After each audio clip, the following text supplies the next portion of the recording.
the picture is unbelievable.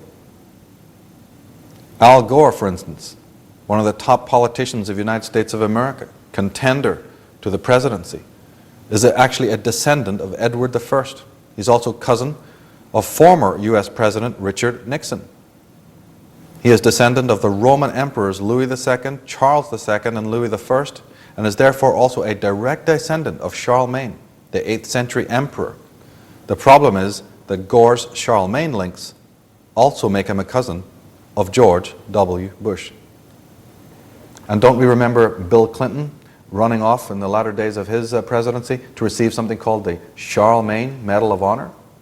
Why? Charlemagne is the man who opened the West. Is Bill Clinton and George Bush the people who are closing the West, signing the death warrant on the middle class?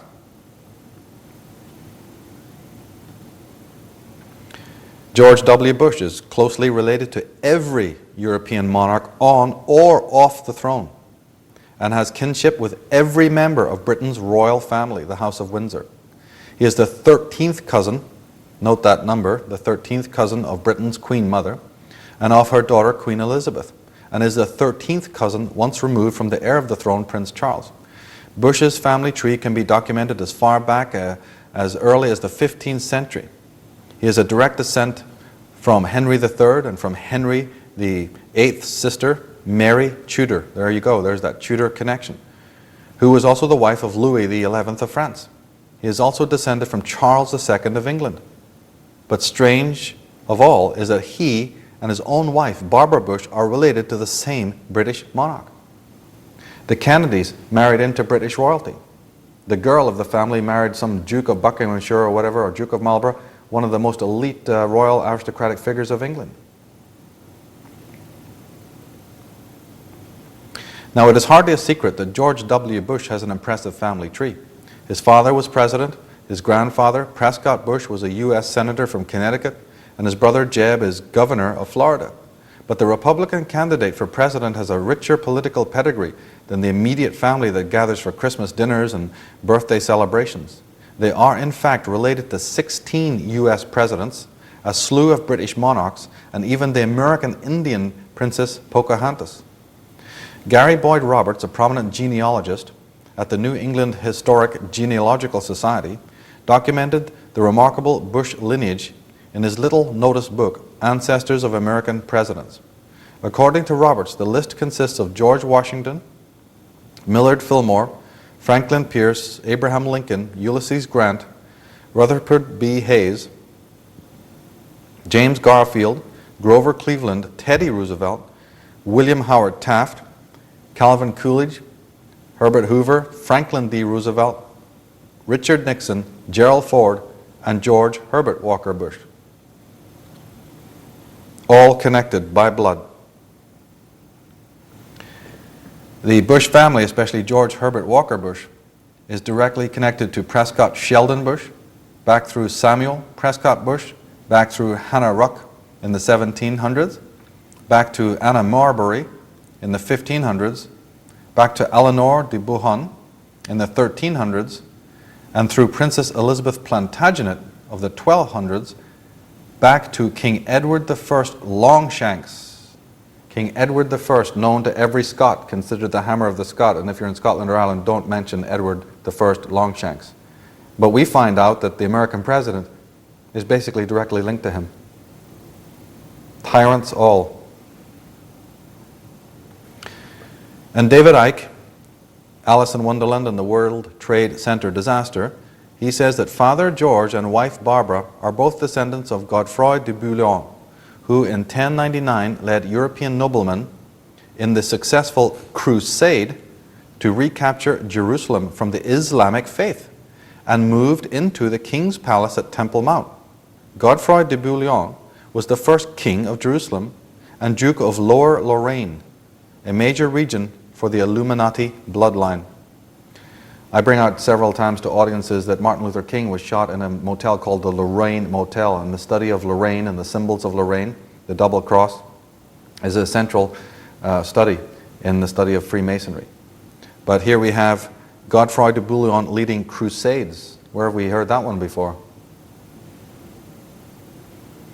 So when George W. Bush, a descendant of the de Bouillon through his mother and father, talked of a crusade against Islamic terrorism, this was no slip of the tongue, as was reported.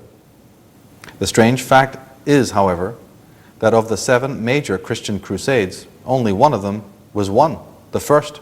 All the others were massive defeats by the Islamic forces. Earlier in the program, we read from the Plantagenet King James I, the utter hubris and contempt that he had for the people's revolution, the people's revolt, and how he talked about vengeance from the skies and how God was mustering strange clouds of pestilence on their behalf, and that they should not raise their lowly eyes to him, and that the only thing that they would be allowed is to serve him and keep their lives. This hubris, of course, stretches down through James Stuart, the 6th King of Scotland and England, but is strangely reminiscent of the attitude that George W. Bush took in the first presidency when talking to the media about his dictatorship. But James Stuart said, "The state of monarchy is the most supreme thing upon earth, for kings are not only God's lieutenants upon earth and sit upon God's throne, but even by God himself are called gods. For if you will consider the attributes of God, you shall see how they agree in the person of a king. To dispute what God does is blasphemy. So it is sedition in subjects to dispute what a king may do at the height of his power. I would not have you meddle with such ancient rights of mine as I have received from my predecessors." Well, now, according to what I've been advocating here, we know who those predecessors were. As the historian and philosopher Marcus Tullius Cicero wrote, "A nation can survive its fools and even the ambitious, but it cannot survive treason from within. An enemy at the gates is less formidable, for he is known and he carries his banners openly. But the traitor moves among those within the gates freely, his sly whispers rustling through the galleys, heard in every hall of government itself. For the traitor appears not a traitor. He speaks in the accents familiar to his victims, and wears their face and their garment, and he appeals to the baseness that lies deep in the hearts of all men. He rots the soul of a nation. He works secretly and unknown in the night to undermine the pillars of a city. He infects the body politic so that it can no longer resist. A murderer is less to be feared." Dr. Johannes Koppel, the former German Defense Ministry official and advisor to former NATO Secretary General Manfred Werner, he writes of these secret societies, and he says that the interests behind the Bush administration, such as the Council on Foreign Relations and the Trilateral Commission, founded by Brzezinski for David Rockefeller, and the Bilderberger Group, have prepared for and are now moving to implement open world dictatorship within the next 5 years. New York City Mayor John Hylan in 1922 has this to say, "The real menace of our republic is this invisible government, which like a giant octopus sprawls its slimy length over city, state, and nation. Like the octopus of real life, it operates under cover of a self-created screen. At the head of this octopus are the Rockefeller Standard Oil interests and a small group of powerful banking houses generally referred to as the international bankers. The little coterie of powerful international bankers virtually run the United States government for their own selfish purposes. They practically control both political parties." George Bush is on record to say, "I never apologize for the United States of America. Never. And I don't care what the facts are." The attitude can be summed up as, "Don't presume to judge us. We don't live by your rules. You live by ours." If we turn to the situation in England, we find something very similar. Let's look at Harold Macmillan, the Prime Minister of England in 1957. He becomes Prime Minister after Churchill and Anthony Eden. But he was uncle by marriage to the Duke of Devonshire. In 1962, the journalist Anthony Sampson wrote in Anatomy of Britain, in which he presented an elaborate family tree showing that Macmillan was related to the President of the United States, that was Kennedy, The British ambassador to Washington, which was David Ormsby Gore at that time, he was related to the Secretary for War, Julian Emery, the editors of the Observer and the Times magazine, that was Lord Astor, no less, the governor of the Bank of England, and 35 members of his own government. His wife was a Devonshire, and Macmillan promoted many of her relatives while Prime Minister. He was the grandson of Daniel Macmillan, the founder of Macmillan Publishing Company. He held illustrious positions such as Minister of Housing, Minister of Defense, Foreign Secretary, and Chancellor of the Exchequer. Good job if you can get it. And here's the other side. Presidential running mate John Kerry has got blue blood also, according to Burke's Peerage, and they should know.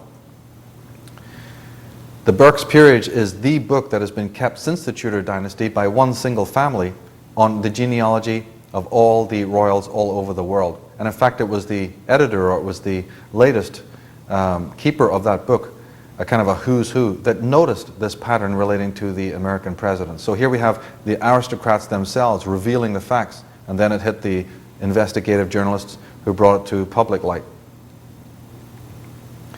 Senator John Kerry has blue blood from all the royal houses of Europe, with even more titled relations than President Bush. Burke's Peerage, which researches the genealogy, said the Democratic presidential candidate traces descent through his mother, Rosemary Forbes, to the royal houses of Albania, England, Sweden, Norway, Denmark, Russia, Byzantine, Persia, that's Iran, and France. Forbes was descended from William Forbes, the Laird of New, and extended family that included many baronets. It is via this family that the Democratic candidate is descended from Henry II, the King of England, and father of Richard the Lionheart, who was the leader of the Third Crusade in 1189. By contrast, Bush is related to Queen Elizabeth II, 20 British dukes, and many European princes. President Bush, Princess Diana, and Winston Churchill are also distantly related. In fact, Kerry and Bush are also cousins 9 times removed. In the very first part of this program, we looked at the little Celtic figurines, the little Celtic effigies that turn up in Ireland. And of course, they had the skull and bones motif. We find that the skull and bones was used by the Nazis. We find it was used by the English regiment, the Black Brunswickers. And now we find it on the pirates. And we find it later in the fraternities of the Ivy League universities of America. As we said earlier, the pirates helped to form these universities for the education of their own progeny. The large number for the Skull and Bones Society is 322, which also relates, of course, to the spring equinox, March 22nd, when the sun rises out of winter into the summer or the spring months. The Skull and Bones are referred to as the Brotherhood of Death. Lieutenant Colonel James Beau Greitz refers to them as the lesser of two evils, or the evil of two lessers. And Dr. James W. Wardner says, if the Skull and Bones is not itself the Illuminati, it is as close as you can get.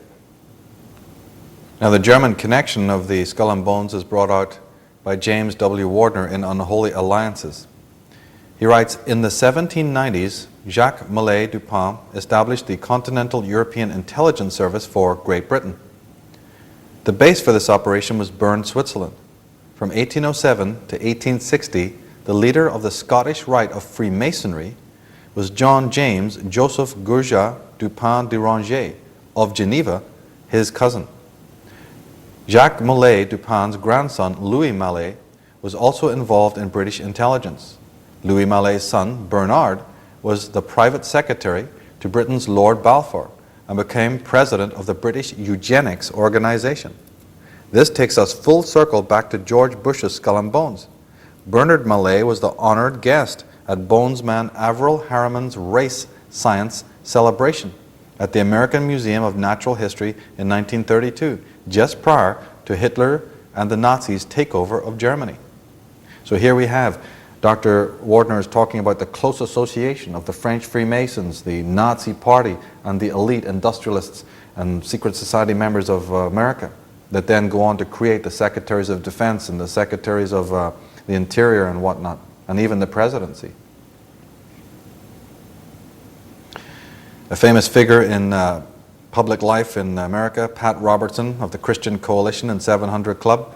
Robertson attended Yale University's law school and the London School of Economics. It was the Fabian Society, whose goal was world socialism, which established the London School of Economics. In his book, The Secret Kingdom, Robertson says we are in the time of transition from the old discredited world order into the time of the emergence of the new. There is an invisible world of the Spirit, he says. It is possible to draw help from that invisible world. There can be a new world order. It demands an inner revolution of attitude and outlook, he says. It turns ordinary ideas upside down. It sets the stage for a new world order. Now, in the Scottish Rite Freemasonic degrees, propagated, of course, by Albert Pike of the Illuminati, we have two interesting degrees that can be attained. One is the Knight of the Brazen Serpent, and the other is the Sublime Prince of the Royal Secret. Here, from any Masonic lodge, you can get a little chart of the degrees of Scottish Rite Freemasonry. And those two degrees are on the right-hand side. The Sublime Prince of the Royal Secret is the top degree, the 32nd degree, and the Knight of the Brazen Serpent is the 25th degree. Now, the Knight of the Brazen Serpent, this brazen serpent, of course, goes back to Moses and to the Israelites. And we might ask about the 32nd degree. What is the royal secret? Of course, the Knight of the Brazen Serpent goes right back to Moses and the Israelites and all the way back to the time of Atlantis and the conflict between the serpent races. But the 32nd degree, Sublime Prince of the Royal Secret. What is this royal secret? Could this royal secret be the fact that the Freemasons are the keepers of the secrets of the bloodline?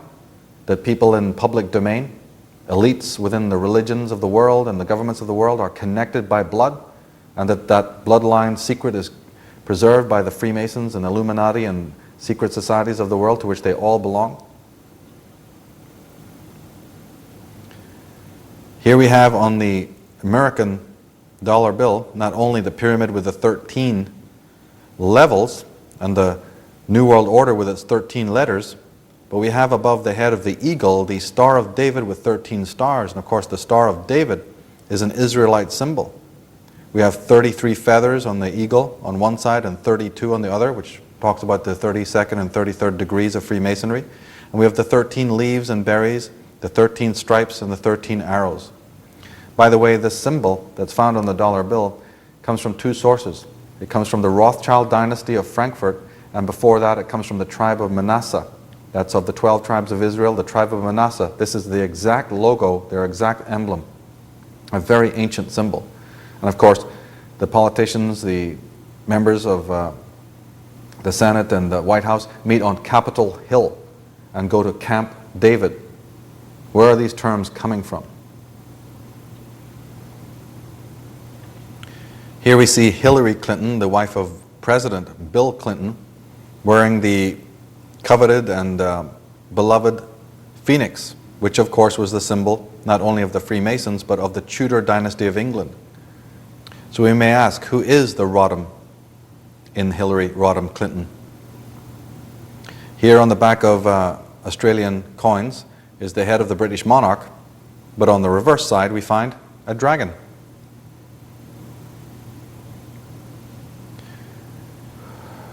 For many people in today's world, it seems quite preposterous, or strange at least, to talk about genetics and genetic programs and genetic hybridization happening millennia ago, certainly happening 50,000 years ago.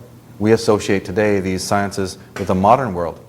We think of silicon and everything that is technologically chic as being a very modern, making a modern appearance. But in fact, the genetic sciences are very ancient, as we've been demonstrating in this program. And today, again, the push is on to understand the nature of the genome, to understand the mysteries of the DNA. But for what? For what purpose? Is there something more malign behind the official claims that are being made? the need to cure all cancers. The same hand that creates the cancers is now out there spending more millions looking for the cure. Now, the first genetic experiments were done suggestively at Roslin Institute near Edinburgh. Anyone who's done their homework knows that Roslin Institute and Roslin itself was the headquarters of the Knights Templar, one of the most powerful secret fraternal orders in history, who were prominent in the discovery of America. Roslin in Gaelic actually means ancient knowledge handed down through the generations. It's simple etymology. And in the cathedrals and churches, you can go and visit the graveyards of the monks. You'll notice replete all over the architecture the skull and bones motif in Scotland, to which the Knights Templars made their way after they were suppressed in France. Now, the Masonic symbols, as you saw, is the compass and the rule, and this letter G, this mysterious letter G that keeps turning up. Now, of course, if you write G in the lower case, as it used to be done, you suddenly see why it is that the Masons are using the G, because that symbol is the cryptic symbol of the serpent. It's not G for God, it's not G for geometry, it's not G for Gaia or any of the other things that the would-be scholars of Masonry are thinking. It is simply a cryptic image for the serpent and the architects of the universe and the high sciences, the high scientists in control of man's body and the organization of the world, the compass and the rule. Don't believe it? They're basically telling you themselves. Here it is on the Gene Trust logo. The Gene Trust logo. Of all the symbols they could use, the serpentine G, and then they're telling you at the bottom as their little blurb, be a part of history. Yeah, be a part of their history. Again, on the front cover of so many magazines and so many periodicals, we keep on seeing this occultism crossing over with the science. Why are the scientists using the symbol of the serpent? Do they know something we don't know? These Medicis, these modern doctors, the medics. Interestingly, on the front cover of Time magazine for the countdown to war, very close to the outbreak of the Gulf War, the front cover has on the corner countdown to war in Iraq, in the homeland of civilization. But the front cover is not a war sign, or is it? It shows the primal scene, Adam and Eve and the DNA and the tree of life. We have to watch these juxtapositions, just as Dick Gregory has asked us to do, and many of the other scholars are asking you to do. Learn pattern recognition, learn symbol literacy, connect the dots to know what's going on. Now, the puppet masters would much prefer a race of soulless, programmable robots to serve them, and had that in mind. However, mechanical robots give as many problems as having problematic humans around, and the latter are still useful for various occult reasons. It was therefore thought best to reduce the organic human to the level of the machine, which has been, of course, overwhelmingly successful. Man, merely a largely imperfect evolutionary step towards the intelligent computer. This is what the brain drain of the think tanks and the MITs and the SRIs of the world are absolutely itching for, contemplating. They'll even tell you themselves that they can't wait for the days when man is an organic computer and he lives in a virtual hyperspace. They're back in business. Curtis R. Schaefer, engineer for Norton Key Corporation, says, the ultimate achievement of biocontrol may be the control of man himself. The controlled subject would never be permitted to think as individuals. A few months after, a surgeon would equip each child with a socket mounted under the scalp and electrodes reaching selected areas of brain tissue.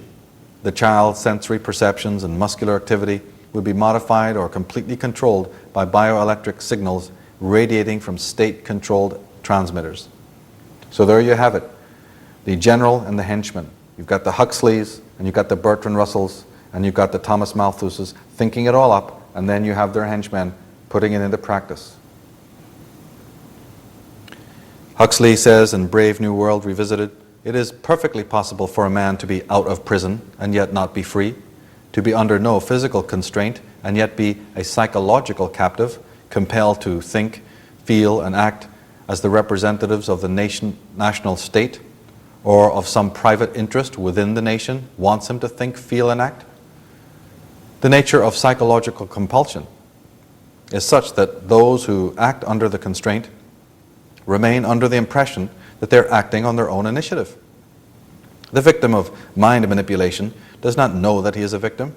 To him, the walls of his prison are invisible, and he believes himself to be free. That he is not free is apparent only to other people. His servitude is strictly objective. Dr. Jose Delgado of Yale University, and an expert in mind control, implants, and the author of Physical Control of the Mind Towards a Psycho-Civilized Civilization, writes, "Our understanding of genetics is very clumsy at present, but we can produce lethal mutations with EMF fields. Perhaps we will someday be able to use the technique to produce behavior changes. This new knowledge is so important that I think it should radically change the philosophy of our educational system, which believes in the sanctity of individuals, thinking that an individual exists at birth. This is not true, and this science is going to prove the fallacy of democracy in the sense that we talk about rights of the individual. This democratic belief is not true.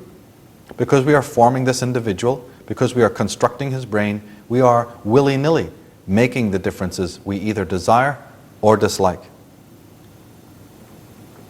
Werner Vinge, San Diego University professor of computer science, speaking in 1993, says, "We are on the edge of a change comparable to the rise of human life on Earth. Within 30 years, we will have the technological means to create superhuman intelligence. Shortly after, the human era will end." Steve Quayle, who wrote the book Genetic Armageddon, says, "A terrifying future thunders towards mankind, an impending fate embodied by monstrous, blasphemous combinations of human and animal genetic materials, of man, machine, of cyborgs, and of beings not only with increased capacities and extended lifespans, but also with re-engineered morality, void of compassion. This future is so abhorrent as to almost defy the imagination. These new beings and the transhumanists looking forward to their arrival will not be benevolent, just the opposite. Because the goal of those creating these beings will be that they will replace human beings, and the new race will be post-humans. The word post-human sounds innocuous enough until one realizes that post means after." On the humblest of advertisements, we get the message here of a Canon advertisement for the ELF camera. If we look up into the left-hand corner, we see the question, "Are you digital yet?"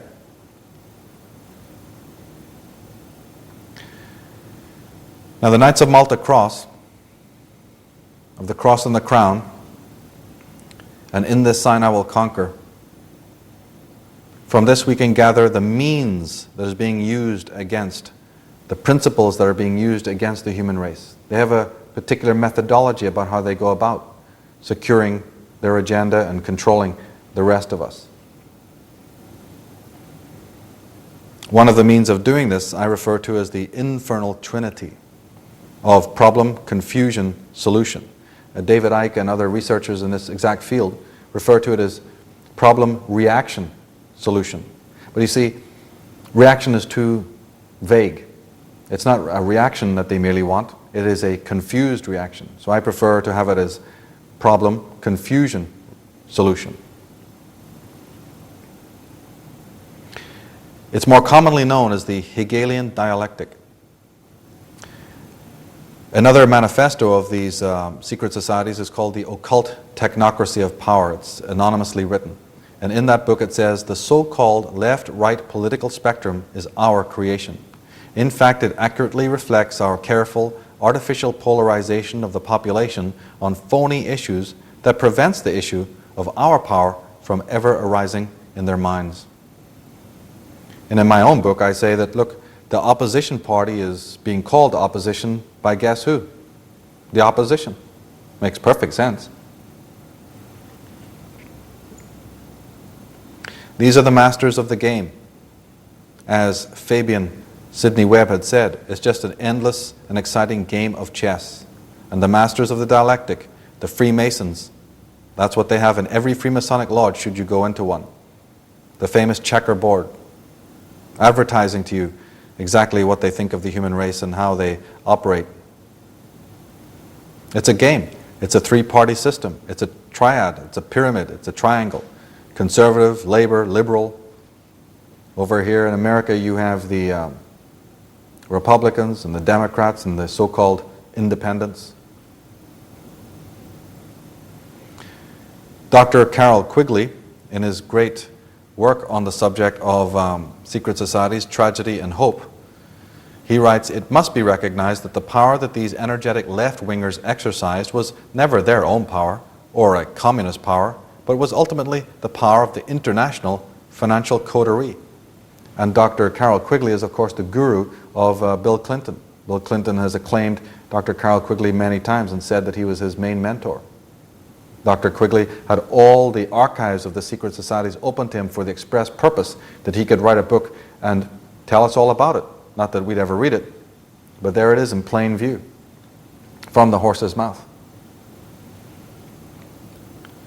Now the problem, confusion, solution, we can see it operate. Deliberately create problems and then offer only those solutions which result in the expansion of government. Create conditions so frightful at home and abroad that the abandonment of personal liberties and national sovereignty will appear as a reasonable price to pay for a return to domestic tranquility and world peace. So says G. Edward Griffin, one of the great American researchers into alternative history and conspiratorial movements. Now, James Simon Coonan of the Strawberry Statement, in that book, he was one of the original college revolutionaries of the 60s, says, "At the convention, men from Business International roundtables, the meeting sponsored by Business International for their client groups and heads of government, try to buy up a few radicals. They offered to finance our demonstrations in Chicago. We were also offered ESSO, that's Rockefeller money. They wanted us to make a lot of commotion." So here you have it from the horse's mouth. Here's one of the rebels that wouldn't give in, one of the leading activists in the movement of rebellion in the colleges on the East Coast, saying no sooner did we get created and try to overthrow the establishment than they're in the back door offering us all sorts of millions to do their bidding.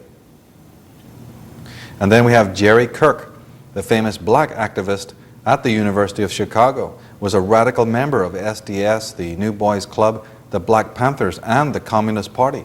But in 1969, he broke from the party and publicly declared the following: "Young people have no conception," he said, "of the conspiracy strategy of pressure from above and pressure from below. They have no idea that they are playing into the hands of the establishment they claim to hate. The radicals think they're fighting the forces of the super-rich like Rockefeller and Ford and don't realize that it is precisely such forces which are behind their own revolution, financing it and using it for their own purposes." Jerry Kirk goes on to say, "The idea is to create a situation where the people are so frightened of all the chaos around them that they will throw up their arms in the air and shout, 'Federal government, do something!' And the only choice will be martial law. The communists, black militants, and revolutionaries will never succeed in overthrowing the government of the United States, but unless they are stopped, they will scare the American people into accepting socialism from Washington, the status rule from the establishment. This is what it's really about." Now we actually find out that communism itself is part of the Illuminati conspiracy. One of the major offshoots of the order of the Illuminati was called the League of the Just, and Karl Marx was a member. The League later changed its name to the Communist League. In 1847, they commissioned Marx to write their policy statement for the public. This became the Communist Manifesto. On the surface, it appears to be a call for the underclasses to rise up and overthrow their oppressors. However, the manifesto was financed by one of England's most prominent and wealthy business magnates, Frederick Engels. The name of Karl Marx did not even appear on the document until 20 years later. And Winston Churchill, before he got turned around to serve these forces, he wrote 3 years after the Bolshevik Revolution the following: "From the days of Spartacus Weishaupt to those of Karl Marx, Bela Kuhn, Rosa Luxemburg, and Emma Goldman, this worldwide conspiracy has been the mainspring of every subversive movement during the 19th century, and now at last it grips the Russian people by the hair of their heads.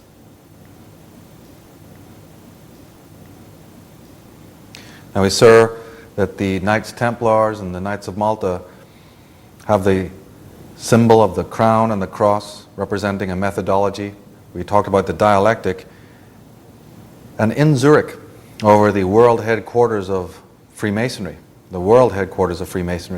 is written in Latin above the door, Ordo ab chaos, which translates into English as order out of chaos, just as Jerry Kirk is saying. They create order and then there's chaos, just as G. Edward Griffin is saying. They create order and then they create the chaos. And we throw up our hands with all the calamity in the world around us, and all the insecurity and the fear and the terrorism and whatnot, and say, please come in and help us, federal government. But nobody could put it quite as well as Albert Pike himself. In his letter to Giuseppe Manzini, Albert Pike, the head of the Illuminati and Scottish Rite Freemasonry in America, he puts it this way: we shall unleash the nihilists and the atheists, and we shall provoke a formidable social cataclysm which, in all its horror, will show clearly to the nations the effect of absolute atheism, origin of savagery, and the most bloody turmoil. Then, everywhere, the citizens obliged to defend themselves against the world minority of revolutionaries will exterminate those destroyers of civilization, and the multitude, then disillusioned with Christianity, anxious for an ideal, will receive the true light through the universal manifestation of the pure doctrine of Lucifer. Benjamin Disraeli, the first Jewish Prime Minister of England, who spent his whole life trying to expose these secret society networks, he says, the government of this country has not only to deal with governments, kings and ministers, but also with secret societies, elements which must be taken into account, which at the last minute can bring our plans to nothing, which have agents everywhere, who incite assassinations and can, if necessary, lead a massacre. In the World Constitution of the United Nations, it says, the age of nations must end. The governments of the nations have decided to order their separate sovereignties into one government to which they will surrender their arms. In Harper's Magazine, July 1958, we read, the CFR, that's the Council on Foreign Relations, was founded for the purpose of promoting disarmament and submergence of U.S. sovereignty and national independence into an all-powerful one world government. And one world government henchman, John Foster Dulles, writes, the United Nations represents not a final stage in the development of world order, but a primitive stage. Therefore, its primary task is to create the conditions which will make possible a more highly developed organization. Strobe Talbot, in 1992, he's the Deputy Secretary of State, said, within the next 100 years, nationhood as we know it will be obsolete. All states will recognize a single global authority. All countries are basically social arrangements, no matter how permanent and even sacred they may seem at any one time. In fact, they are artificial and temporary. Arthur Schlesinger Jr. says, we are not going to achieve a new world order without paying for it in blood as well as in words and money.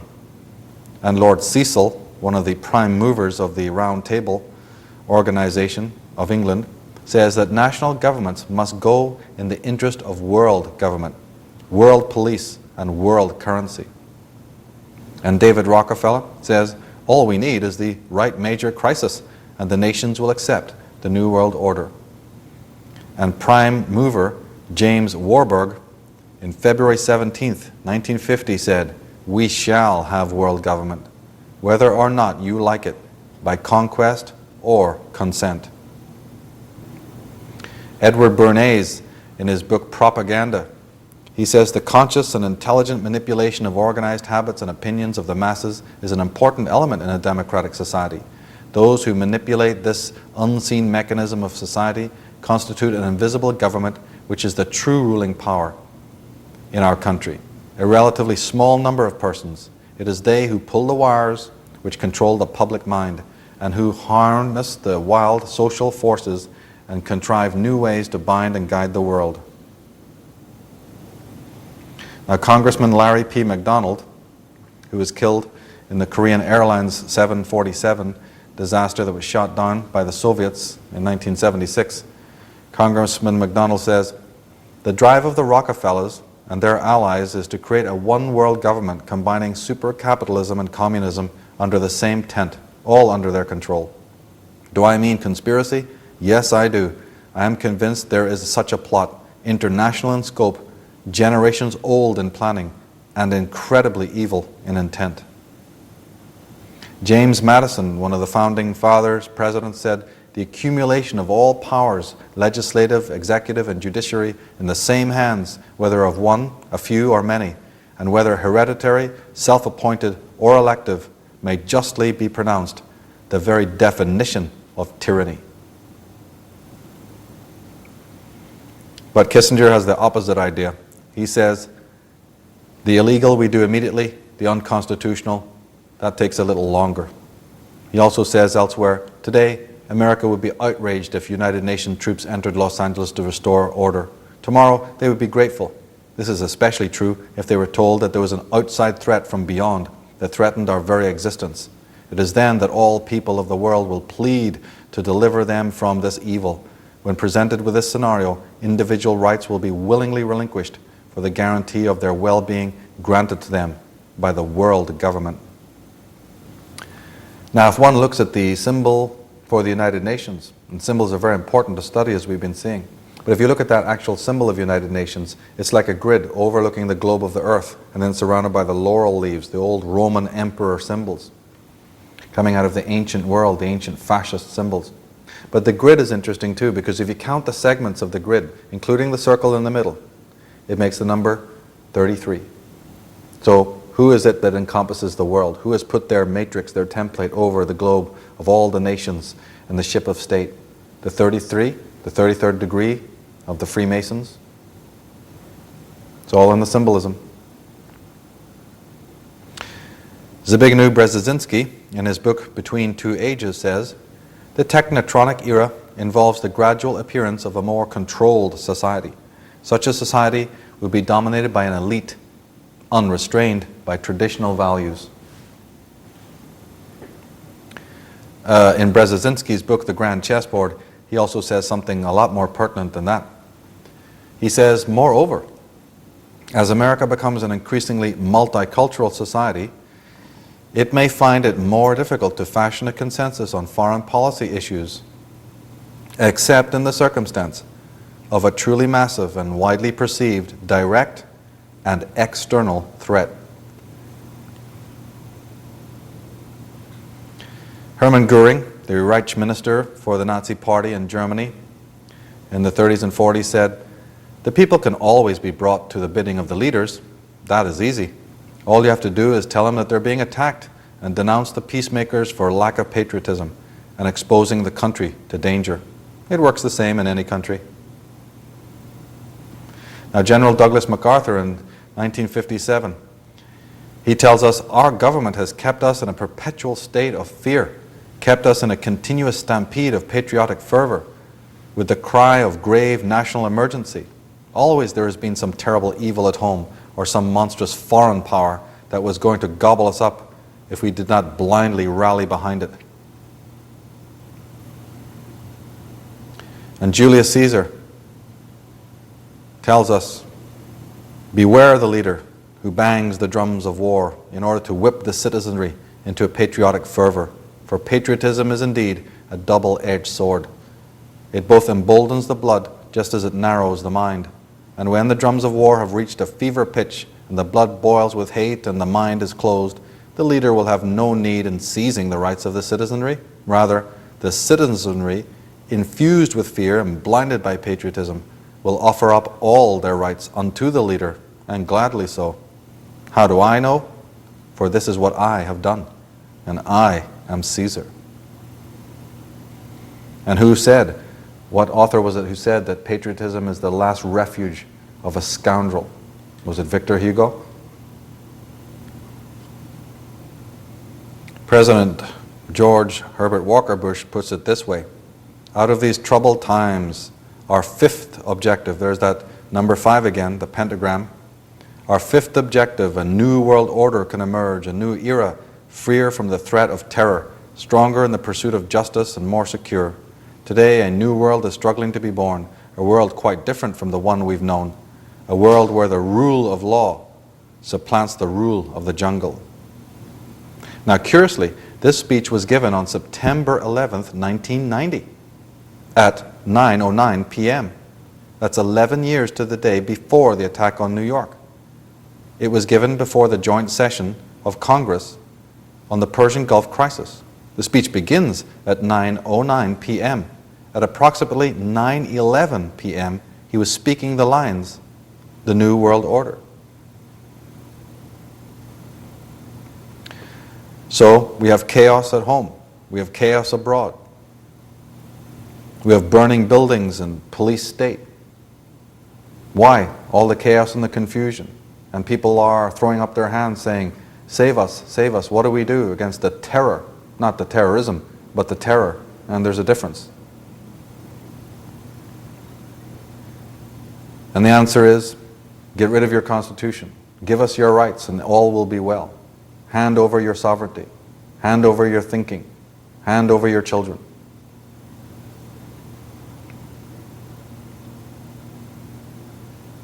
We have the Office of Information Awareness. The only trouble is, through their symbolism, they're telling you they're nothing more than a wing of the Illuminati. For there it is, the pyramid in the eye, overlooking the whole of the world. We see everything. Big Brother is watching you. Ron Paul, the congressman from Texas, talking about the Patriot Act, says, "It is a clear violation of all the civil liberties of Americans." And Honorable Cynthia McKinney, the Democratic congressperson from Georgia, says, "It appears to me that the American people might have a criminal syndicate running their government." On the question of patriotism, we're reminded by Theodore Roosevelt, patriotism means to stand by the country. It does not mean to stand by the president. But here it is, New World Order, new and improved. Karl Marx and Albert Pike wrote it. George Bush and his coterie are implementing it. Jonathan Quitney, in Crimes of Patriots, writes, "Neither the director of the CIA nor the deputy director had in his career shown any reluctance to shed American or foreign blood in covert military operations." And of course, we have the famous Orwellian doublespeak, every day on the news, every day coming down from the corridors of power. Confusion in the words, terror and terrorism and all sorts of other doublespeak. War is peace, freedom is slavery, ignorance is strength.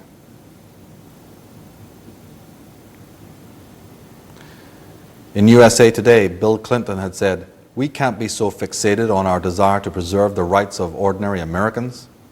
And on MTV, on April 19th, he said, "A lot of people say there's too much personal freedom.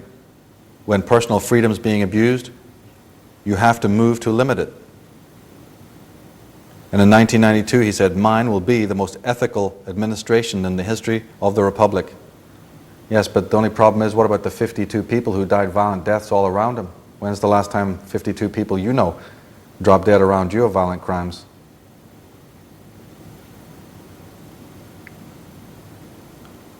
Now, it is a fact that the people in the media, those even leaders that seem to be quite illustrious, happen to be only the front men for the hidden hands that work and operate behind them, who are a great deal more shadowy. We might refer to them as the true underworld figures. The people's champions, of course, are always put out in front of us. They're the ones we see. They're the ones we love to hate. But who is it that is at the top of the pyramid? As you can see, the top of the pyramid is removed from the rest of the edifice. So who are the people at the very top, the controlling hands? Benjamin Disraeli, the Prime Minister of England, said, "The world is run by very different personages from what is imagined by those who are not behind the scenes." And Felix Frankfurter, the U.S. Supreme Court Justice in 1952, said, "The real rulers in Washington are invisible and exercise power from behind the scenes. Senator Daniel K. Inouye says, there exists a shadowy government with its own air force, its own navy, its own fundraising mechanism, and the ability to pursue its own ideas of the national interest, free from all checks and balances, and free from the law itself. Madame Helena Petrovna Blavatsky of the Theosophical Society writes, but there exists another class of adepts belonging to a brotherhood also, and mightier than any other. They have to be ranked with the adepts of the black art. These are our Roman Catholic fathers and clergy, 100 times more learned in secret symbology and the old religion than our Orientalists will ever be. There are more profoundly learned Kabbalists in Rome and throughout Europe and America than is generally suspected. Thus are the brotherhoods of black adepts more powerful and dangerous than any host of Eastern occultists. Gore Vidal, in his latest book, Perpetual War for Perpetual Peace, says, in reference to the FBI Director Louis Freeh, former Senator Danforth threatened the recalcitrant FBI Director Louis Freeh with a search warrant. It is a pity that he did not get one. He might in the process have discovered a bit more about Freeh's membership in Opus Dei, meaning God's work, a secretive international Roman Catholic order dedicated to getting its membership into high political, corporate and religious offices in various lands to various ends. Media light was cast on the order when it was discovered that Robert Hansen, an FBI agent, had been a Russian spy for 22 years, but also that he and his director, Louis Freeh, were not only were both members of the same Roman Catholic Church in suburban Virginia, but also belonged to the local chapter of Opus Dei. And anyone who's taken the time to watch Francis Ford Coppola's Godfather 3 will know what Vidal is talking about here, about the connections between the Vatican and the mafioso, La Cosa Nostra, and many other secret societies. Blavatsky also says, while the real brothers died ignominious deaths, the spurious order, which tried to step into their shoes, became exclusively a branch of the Jesuits, that's the Illuminati, under the immediate tutelage of the latter. True-hearted Masons ought to reject with horror any connection, let alone descent from these. And she makes a valid point there, because when we are looking at the Freemasons, we're not talking about the average Freemason that joins the lodge in a well-meaning humanitarian consciousness right off the street. Those are called the speculative Masons, the blue and the red degrees. We're talking about bloodline Masons. I have to make this very clear. We're talking about bloodline Masons coming from bloodline families, those who have not been initiated from the street level and who operate on a completely different basis. In her Secret Doctrine, Volume 3, Madame Blavatsky writes, there are numbers of these mystic brotherhoods which have nothing to do with civilized countries, and it is in their unknown communities that are concealed the skeletons of the past. These adepts could, if they chose, lay claim to strange ancestry. A British intelligence operation swept Madame Blavatsky aside, says James Wardner in his book Unholy Alliances, and she was replaced by British Fabian Society co-founder Annie Besant. Foster Bailey, a 33rd degree Mason, was a leader of the Theosophic Society. His wife Alice A. Bailey founded the Lucifer Trust. Alice Bailey was in the broad circles of society around Queen Victoria, and she always sought wealthy and titled converts. Lucifer Trust. Well, Lucifer Trust later morphs and becomes the Lucius Trust, which just happens to be the publishing company for all the documents of the United Nations. So the United Nations has an occult publisher producing all of its paperwork, the Lucius Trust, which was once Annie Besant's Lucifer Trust. A.E. Waite, from the Order of the Golden Dawn, a great scholar, says, beneath the broad tide of human history there flow the stealthy undercurrents of the secret societies, which frequently determine in the depths the changes that take place upon the surface. And Giuseppe Mazzini himself, none other than the head of the Illuminati, says, we form an association of brothers in all points of the globe. Yet there is one unseen that can hardly be felt, yet it weighs on us. Whence comes it? Where is it? No one knows, or at least no one tells. This association is secret even to us, the veterans of the secret societies. What? I mean, hierarchy is one thing, and now we have so-called the top man, the people at the top of the pyramid saying, no, guess what, folks? There's even a higher degree. We're not talking 32nd, 33rd degree. We're not talking Knights Templar degrees. We're not talking Illuminati. Something is even behind that, and we don't know what it is. Albert Pike, in addition to the letter he wrote to Mazzini in 1871, another he wrote to the heads of the Palladian councils on July 14th, 1889, fell into the hands other than intended. It was written to explain the Luciferian dogma concerning worship of Satan and worship of Lucifer. In it he said in part, that which we say to the crowd is, we worship God. The religion should be, by all us initiates of the higher degrees, maintained in the purity of the Lucifer doctrine. Yes, Lucifer is God. Now the Duke of Brunswick, who is the world head of Freemasonry in the 1700s, the Grand Master of world Freemasonry, became aware that his organization had been infiltrated by the Illuminati from Bavaria. So he stood up and he asked for the worldwide disbandment of world Freemasonry. He writes, I have been convinced that we, as an order, have come under the power of some very evil occult order, profoundly versed in science, both occult and otherwise. Though not infallible, their methods, being black magic, that is to say, electromagnetic power, hypnotism, and powerful suggestion. We are convinced that the order is being controlled by some sun order, after the nature of the Illuminati, if not by that order itself. Now, unfortunately, the Illuminati succeeded in uniting with Freemasonry at the Council of Wilhelmsbad in 1780. Now, John Robinson, in his book of 1798, this is one of the earliest books that was written on the Illuminati, dating from 1798, just in case anyone thinks that conspiracy theories are a new thing of the 20th century, think again. John Robinson was approached, he was a dean or a senior in a Scottish university. He was approached by members of the Illuminati and he was recruited. But after discovering what they were really about, he left and wrote Proofs of a Conspiracy. And this book circulated amongst members of the Civil War in America. John Robinson says in Proofs of a Conspiracy, the great strength of our order lies in its concealment. Let it never appear in any place in its own name, but always covered by another name and another occupation. None is fitter than the three lower degrees of Freemasonry. The public is accustomed to it, expects little from it, and therefore takes little notice of it. General J.F.C. Fuller, who's a war historian, in 1941 wrote, the government of the Western nations, whether monarchical or republican, has passed into the invisible hands of a plutocracy, international in power and grasp.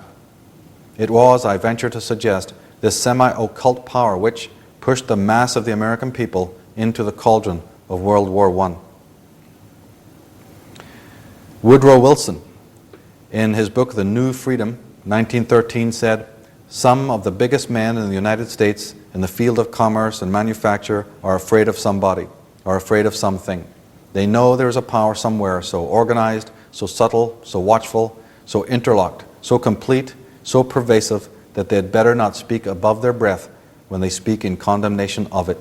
Speaking of the Jacobins, which the Jacobins is just another term in Scotland or in Europe for the Illuminati.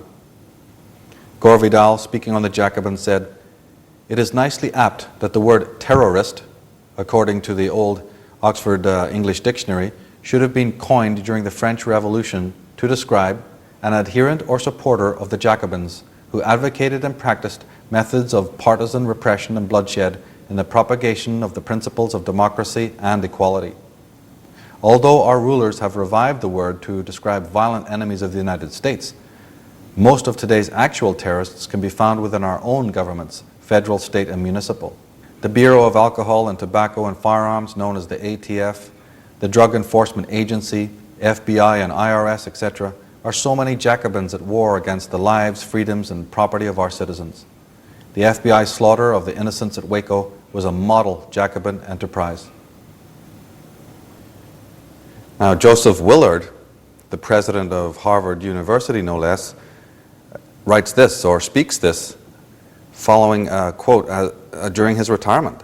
He says, "There is sufficient evidence that a number of societies of the Illuminati have been established in this land. They are doubtless striving to secretly undermine all our ancient institutions, civil and sacred. We live in an alarming period. The enemies of all order are seeking our ruin. Should infidelity generally prevail, our independence would fall, of course. Our Republican government would be annihilated." And here again we have another leading figure, and either a light of the intellectual community waiting to his retirement, because, as Woodrow Wilson already said, those who even know about the conspiracy often don't raise a murmur against it, and if they do, they make sure that their bases are covered first. But let's not believe that individuals of this rank in our society are not fully aware of who is pulling the strings and running the show. There have been many books on this very subject. You can visit my website, you can go to the links page and use that, just that one links page as a resource if you're coming to this subject for the first time.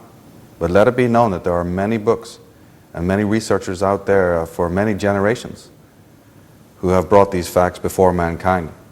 We've had G. Edward Griffin, as we saw, but we also have Fritz Springmeier, who wrote The Bloodline of the Illuminati. It's a very excellent book on the subject.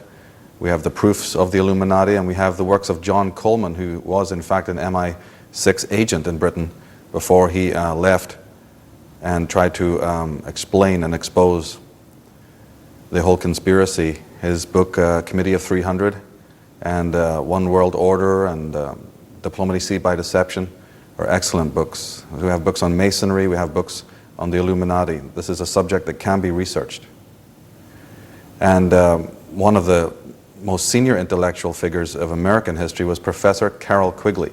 Now, Carroll Quigley was Bill Clinton's guru. He was the guru not just of Bill Clinton, but of many other politicians. This is the book that he wrote, this voluminous expose. In fact, being an insider, he was given, all the records were exposed before him of the entire network, the technocracy, the aristocracy, the oligarchy.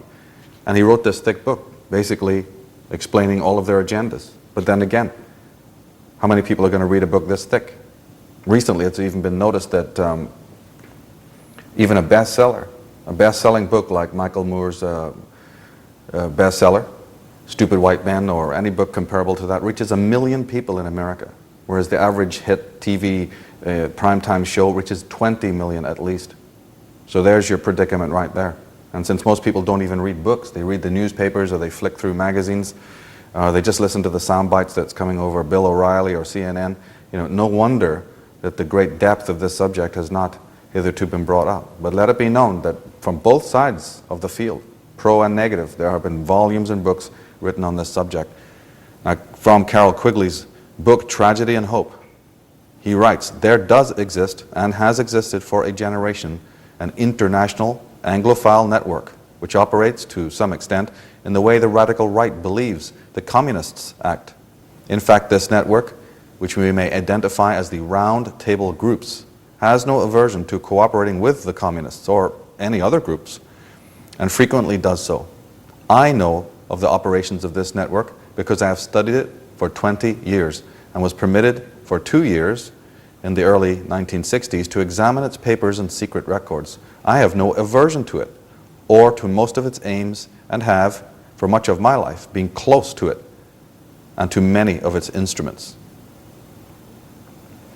One of the most senior and also most sinister figures of the conspiracy, again, a puppet master controlling those overworld figures that are put before us, was an individual by the name of Colonel Mandel House. Now, I cover him more extensively and other creatures like him in the other program in this series, Evil's Willing Servants.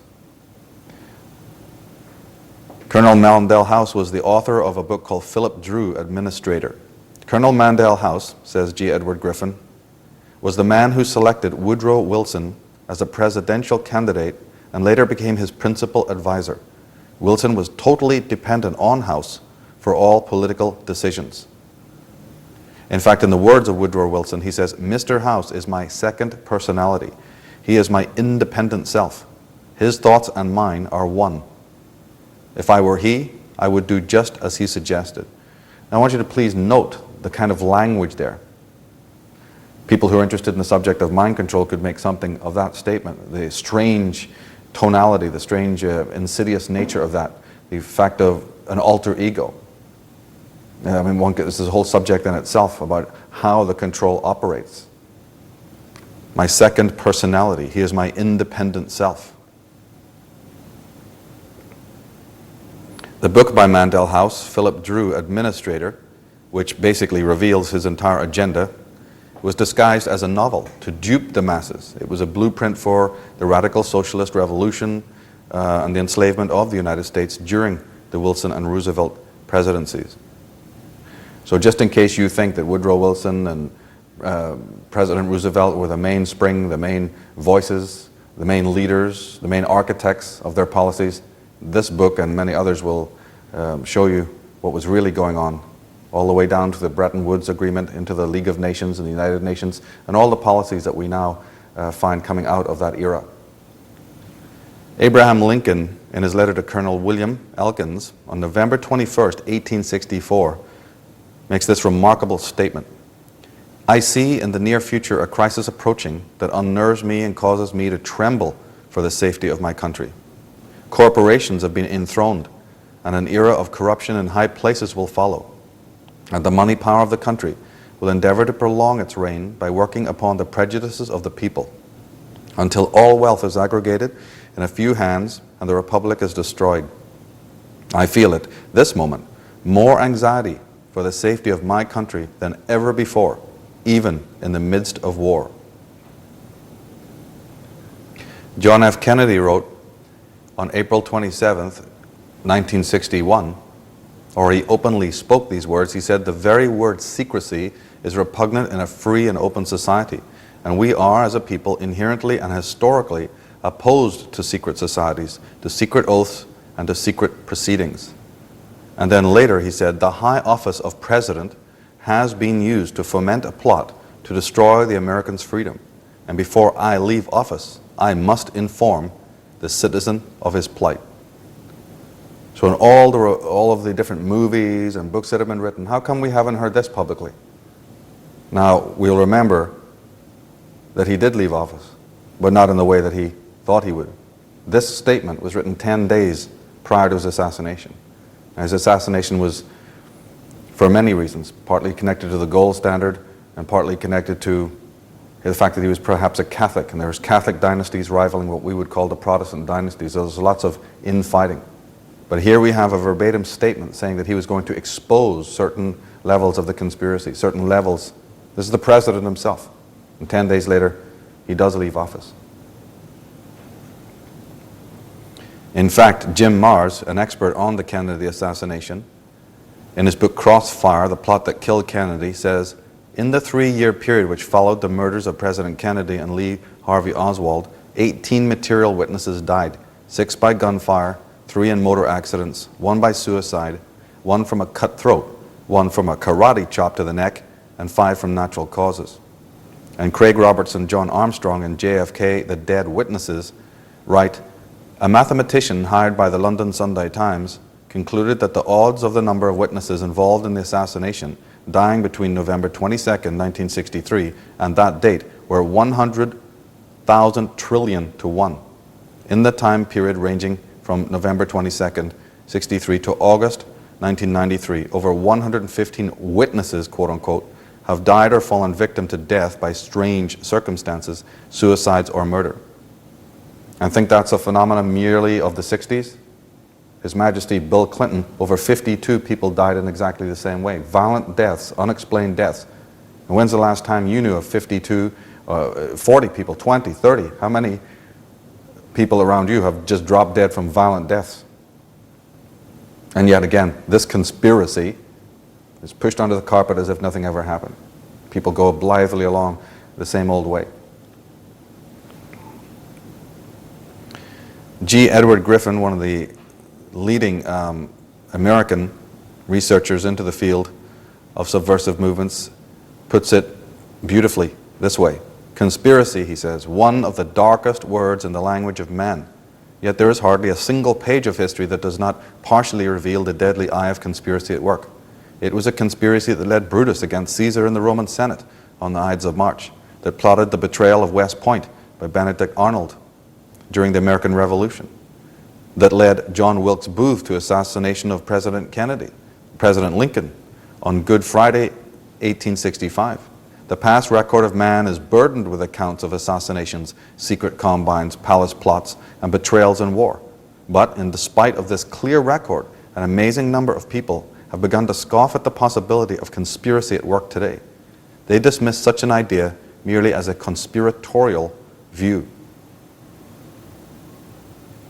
James Billington, another leading light in the subject of revolutionary movements and subversive activities, wrote this book, Fire in the Minds of Men. This individual is no less than the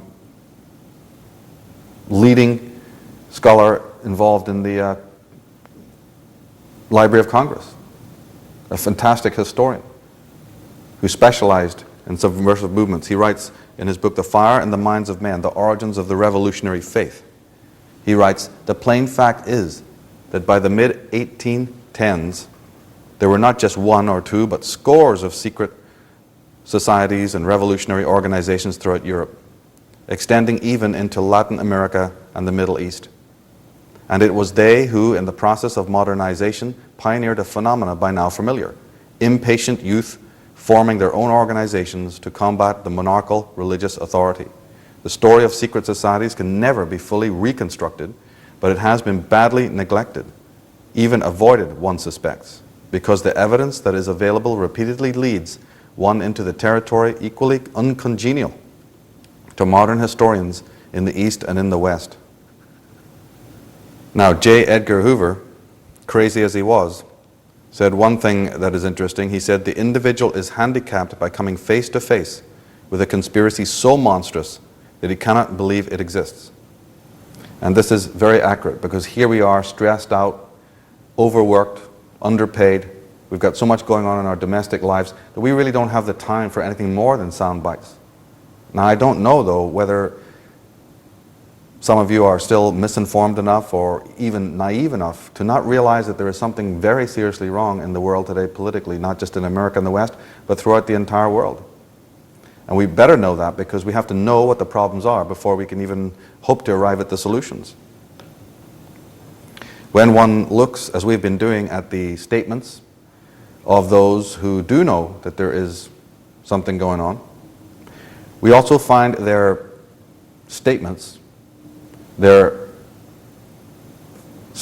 there is a conspiracy, coupled with the fact that it is our own gullibility, our own complicity that is maintaining this status quo. Now, as a teacher, I'm constantly coming across people who aggressively and even indignantly get up in the face and say, you know, there's no such thing as a conspiracy, a worldwide conspiracy with secret societies moving.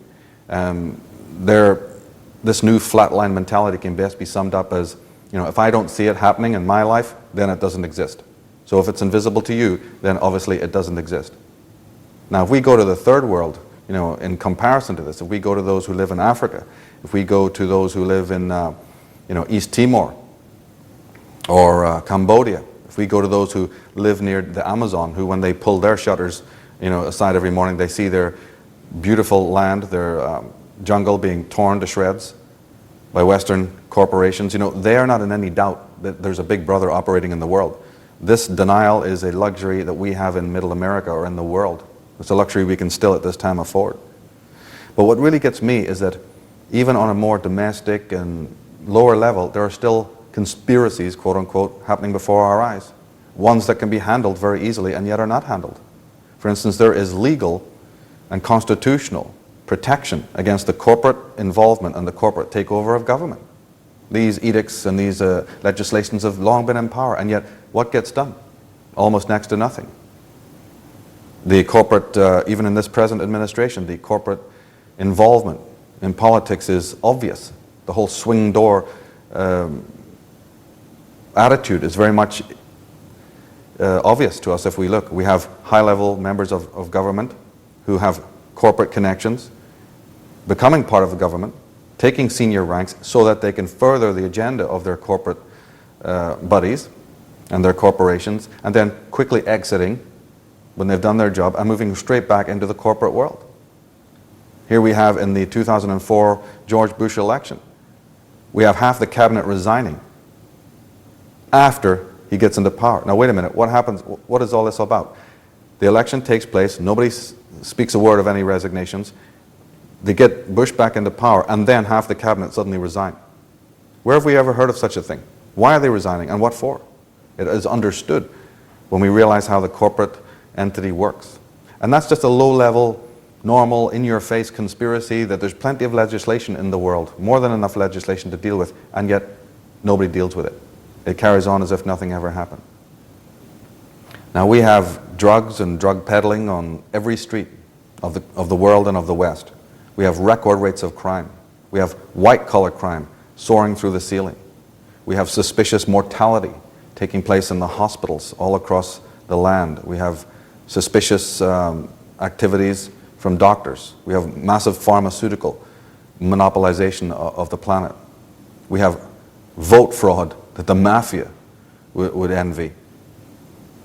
And yet with all of these local, community, neighborhood crimes, and with all of the well-meaning individuals, almost next to nothing gets done. And yet there's laws on the books to handle this kind of thing.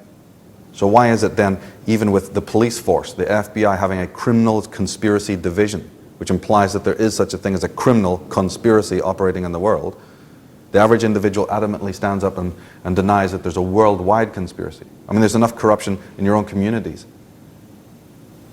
These same individuals who can't handle that, can never get a handle on any of this, are happy to stand up and in a couple of sound bites tell you that there's no worldwide global conspiracy, no oligarchy, no pyramid, no hierarchical system bent on the control of mankind. This is the ignorance factor that one has to put up with, the new, as I said, flatliner mentality. Now, in fact, the burden of proof is really not on those who believe that there is a conspiracy operating in the world. The burden of proof is really on those who would stand up and oppose that fact. That is why I think it is that those who have studied this subject thoroughly, who really know their facts, have never actually been taken on head to head, whether that be Jordan Maxwell or Eustace Mullins or Alex Jones, or Anthony J. Hilder, or even lower level scholars in this subject like Amy Goodman, for instance, or Greg Palast.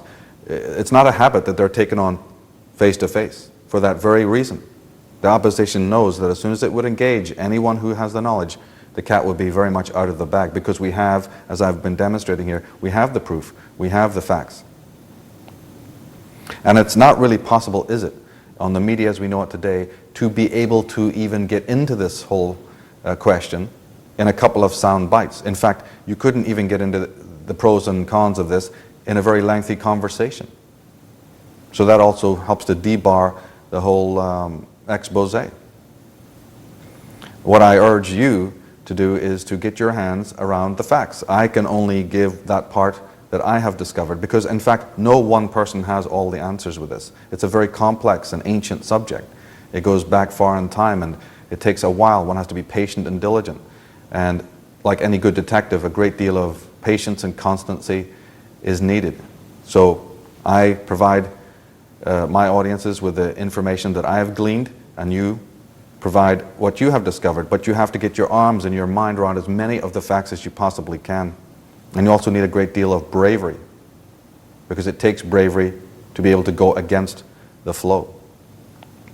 But in short, if researchers such as myself are advocating this, it's not because we have nothing better to do.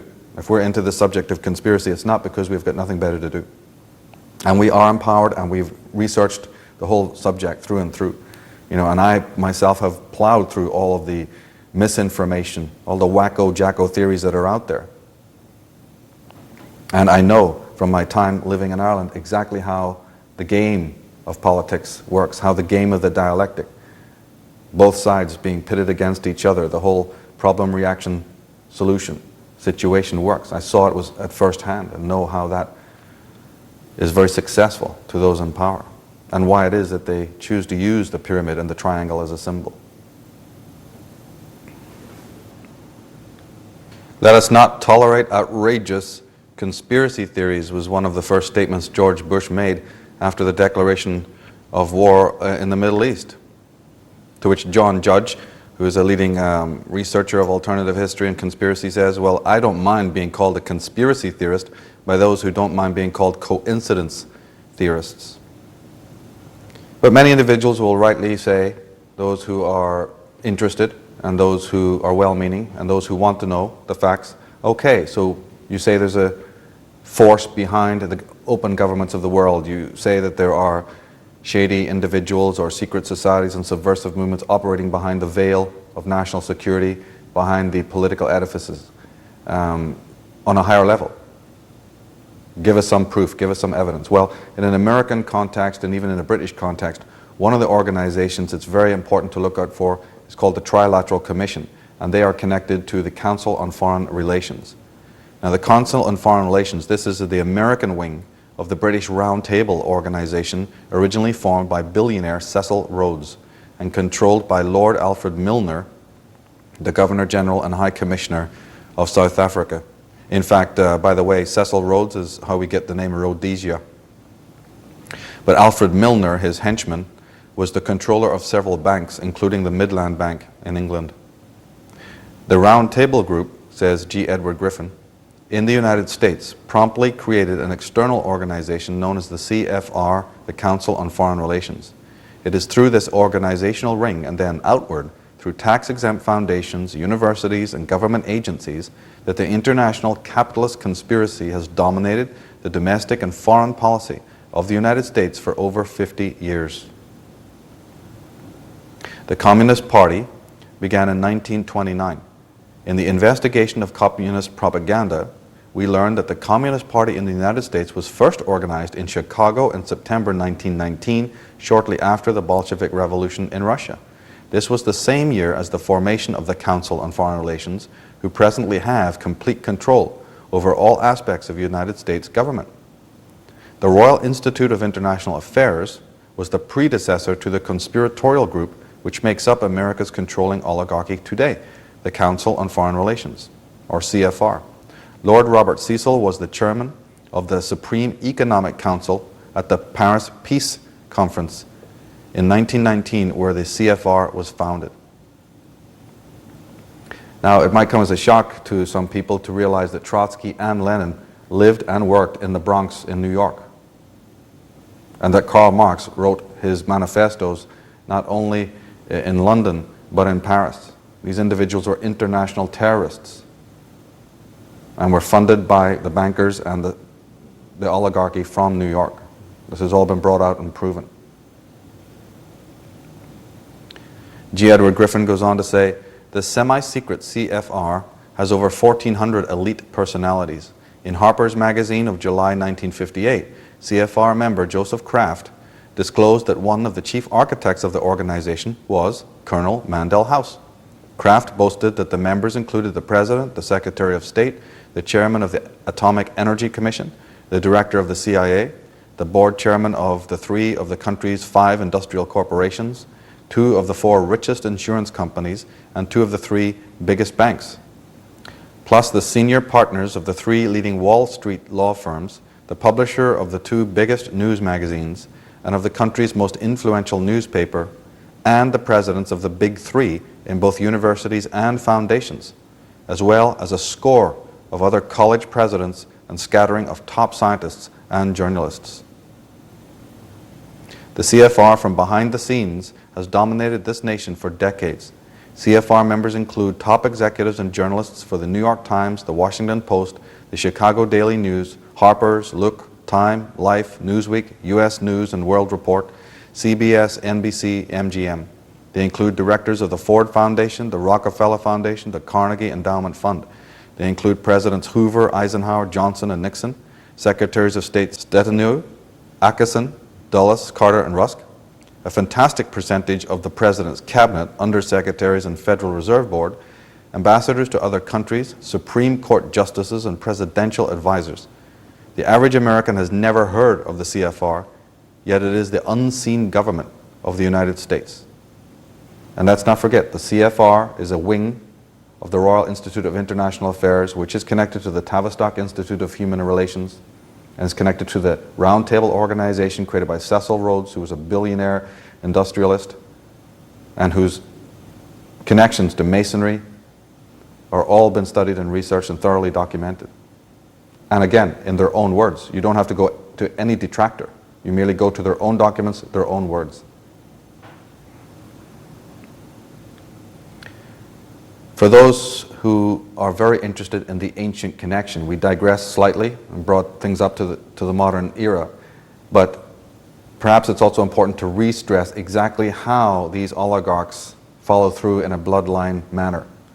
And one of the most important connections from the ancient world, the ancient dynasties, up into the modern, are a group of people from Italy, from Venice specifically, that have dominated the world for many generations, that have been loosely called the Black Venetians. Now this term, the Black Venetians or the Black Nobility, is their own term. This is not just a historical term used for them. This is one of their own terms. And they became known as the Black Nobility or the Black Venetians because literally their deeds were so black. Now the word Phoenician, who were the ancient descendants of the Atlantean race, an old ancient Semitic race. The Phoenicians were like the elites of the Semites. Okay, we have the Semitic race. The Semitic race is the largest racial group in the world. Well, we have many branches of the Semitic peoples. And the elites, you could say the royalty within the Semitic race, were what we know as the Phoenician race. These are the people who built the Temple of Solomon, who were the great navigators, the great mappers of the sky, and the great mathematicians and so on. Well, down into the modern world, as we progress through the ages, the word Phoenician, as the Phoenicians settled in Italy, they became known as the Venetians. And they're worshippers of Venus. One of their gods or goddesses was literally Venetian. They're Venus worshippers. And that figures because if you're on the high seas, the stars and the moon and the luminaries are very important to you. And the Venetians, we have many families making up the Venetian oligarchy, but the Longhi and the Guelphs are of particular interest. Now, upon their move to Holland, the Black Venetians created the Great Amsterdam Bank, the financial hinge of the 17th century, and they also created the Dutch East India Company. They also controlled the finances of many royal dynasties, like the Stuarts. So they were lenders, financiers of some of the royal families.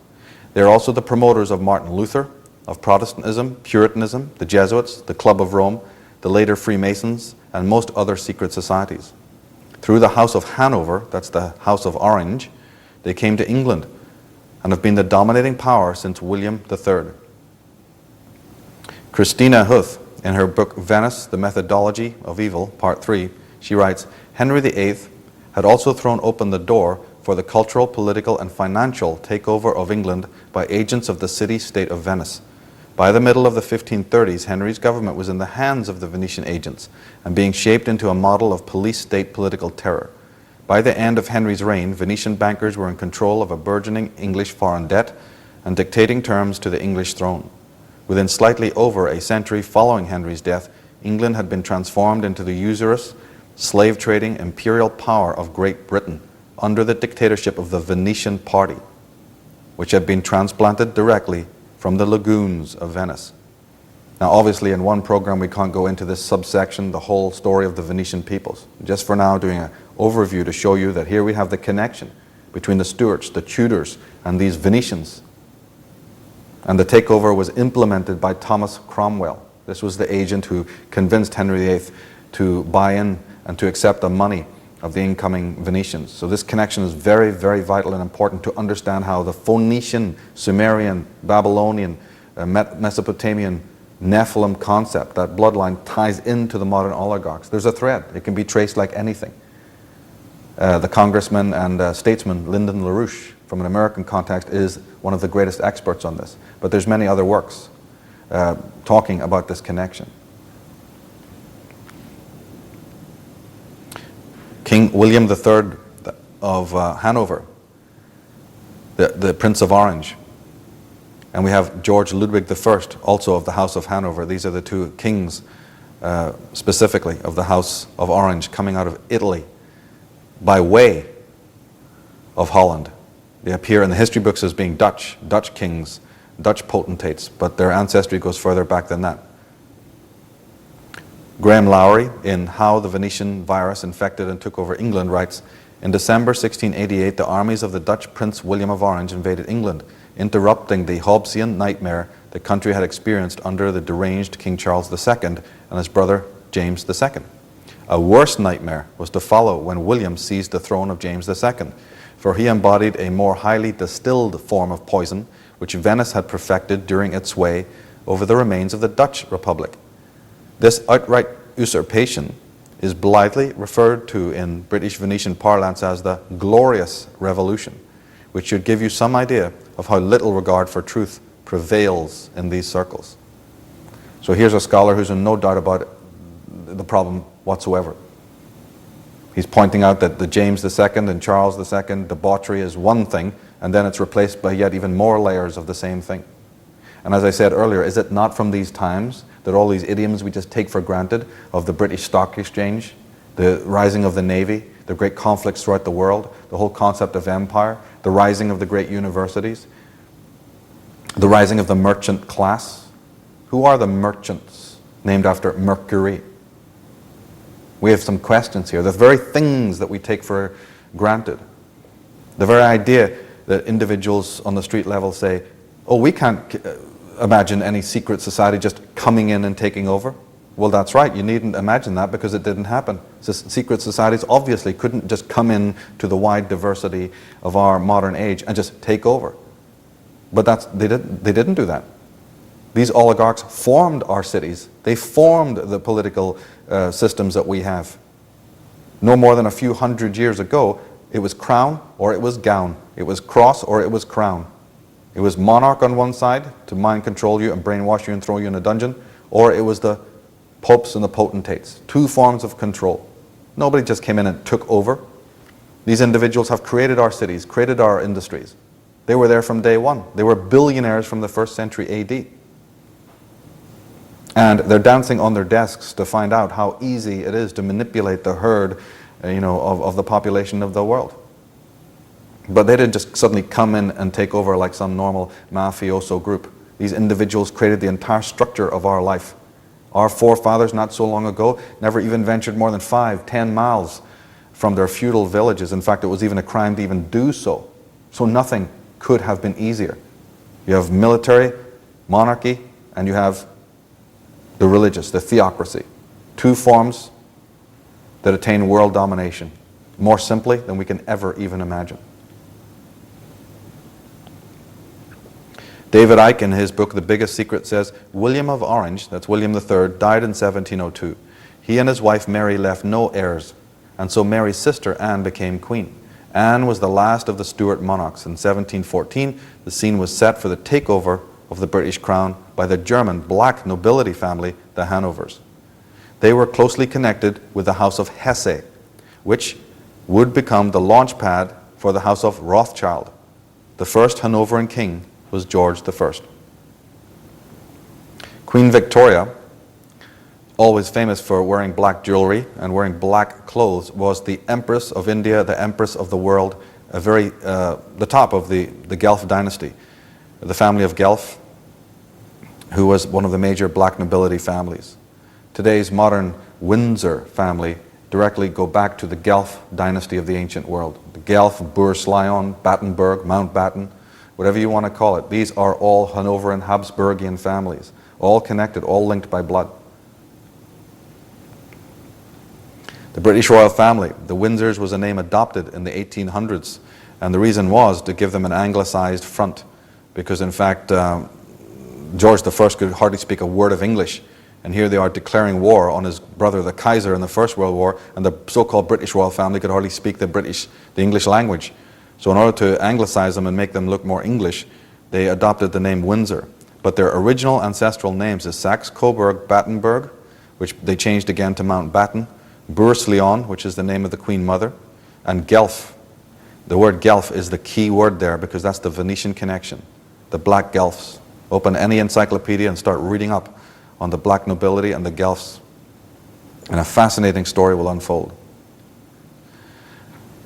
Valdemar Valerian refers to them as the Serpentine World Order, understanding that these people are from the Serpent dynasties.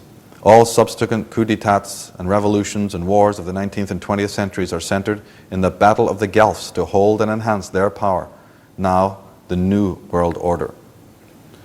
In Atlantis Alien, Visitation and Genetic Manipulation, my book, I point out the fact that, look at the grammar, look at the statement. If you have a New World Order, does not that imply in a way that we have an old world disorder? Well, as I've pointed out in this program, there certainly was more than enough disorder in the old world. And for those who think that the American politicians and leaders are in fact Republican and American and disconnected from royal ties, we find from David Icke that the Queen of England made Bush's military chiefs Colin Powell and Norman Schwarzkopf honorary knights of the British Empire. Honorary knights of the British Empire. This is not just some minor award you just happen to get of a weekend. These pats on the back show you who these individuals are actually working for. The British system controls the American system and always has. This is a republic on paper. That's it. The Constitution has long been null and void. The country's been bankrupt and in debt for goodness knows how long.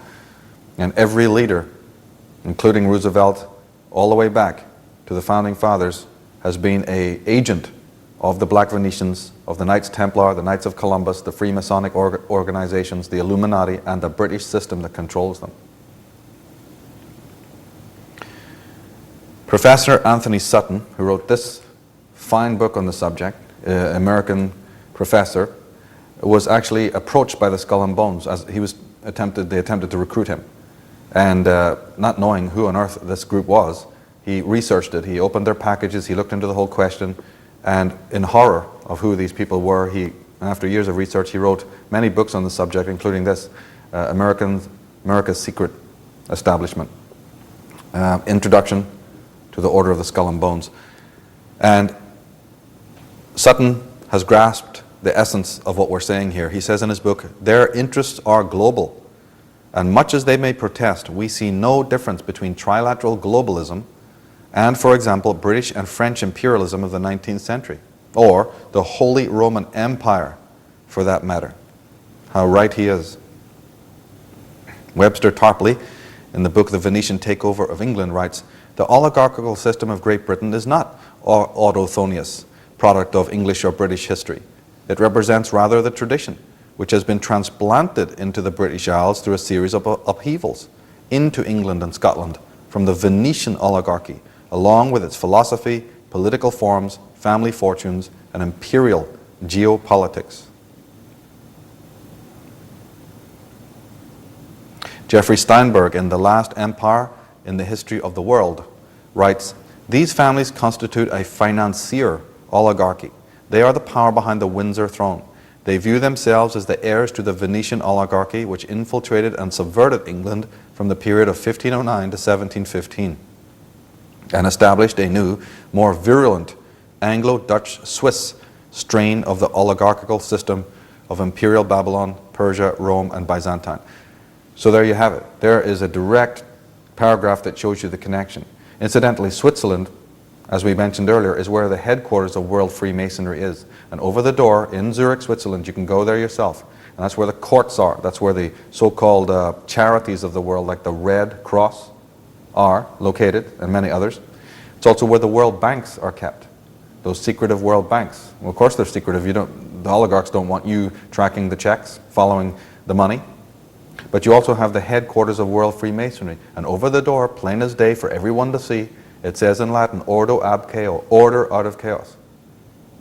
Implemented by the likes of Albert Pike and many of the politicians of the world. You create wall-to-wall evil, wall-to-wall debauchery, wall-to-wall license, and wall-to-wall chaos.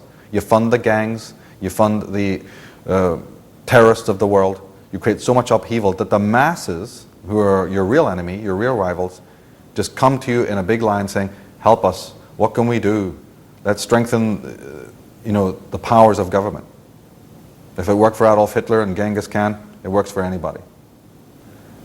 The statesman and leading economist, Lyndon LaRouche, who himself has spent time in the federal stockade,